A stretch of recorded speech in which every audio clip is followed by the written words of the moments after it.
Alors, ça bouge du côté de Mercedes. Toto Wolff reste directeur de Mercedes F1. Ineos investit dans l'équipe. Mercedes réduit ses parts. Alors, beaucoup de choses. Bon, pour l'instant, pas d'annonce officielle du côté de Lewis Hamilton. Mercedes a annoncé une restructuration de son actionnariat et surtout la prolongation de Toto Wolff au poste de directeur d'équipe de Mercedes qu'il dirige depuis 2013. Il y restera à son poste pour 3 années de plus. 3 ans, c'est bien. L'Autrichien garde non seulement son poste, mais il augmente ses parts dans l'équipe dont il détient désormais un tiers.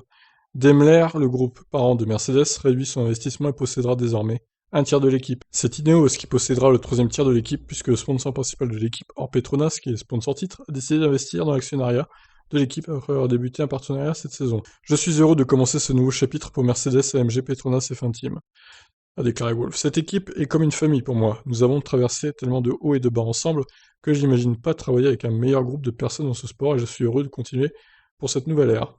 Le nouvel investissement d'Ineos confirme que le business des équipes de Formule 1 est robuste, et cela envoie un signal important de confiance dans notre sport après une année difficile. Je suis heureux d'accueillir Jim, Andy et John en tant que copropriétaires. Ils ont construit une des entreprises les plus profitables au monde et incarnent l'esprit réel de l'entrepreneuriat, et leur expertise renforcera notre conseil d'administration dans les années à venir. En parallèle, c'est un privilège de poursuivre ma relation avec Ola Kalenius, Marcus Schaffer et Mercedes-Benz pour les années à venir. Nous sommes fiers d'avoir développé l'héritage prestigieux de Mercedes en sport auto depuis 2010 et nous partageons l'ambition de développer notre organisation dans les prochaines années. Sir Jim Ratcliffe, le PDG d'Ineos, s'est félicité de ce partenariat renforcé entre sa marque, que certains voyaient déjà comme le propriétaire de l'équipe, en cas de désengagement de Mercedes.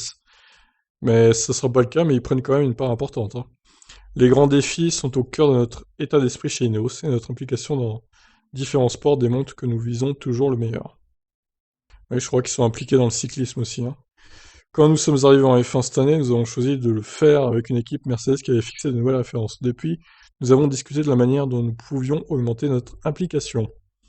C'est une opportunité unique de faire un investissement dans une équipe au sommet de son art, mais qui a encore le potentiel de grandir dans le futur. Nous ne pourrions pas espérer de meilleurs partenaires que Mercedes, une équipe de vainqueurs menée par Toto. Du côté de Mercedes, c'est bien que lorsque la réduction des investissements, l'engagement est quand même prolongé, et l'équipe confirme bien qu'elle restera une structure d'usine du constructeur allemand dans les années à venir. Le PDG Ola Kalenius est heureux de cet engagement renouvelé.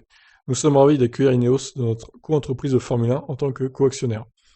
C'est un signe de la force de l'organisation à Brackley de pouvoir attirer de prestigieux investisseurs comme Ineos, qui voient un potentiel de croissance et de développement pour l'équipe.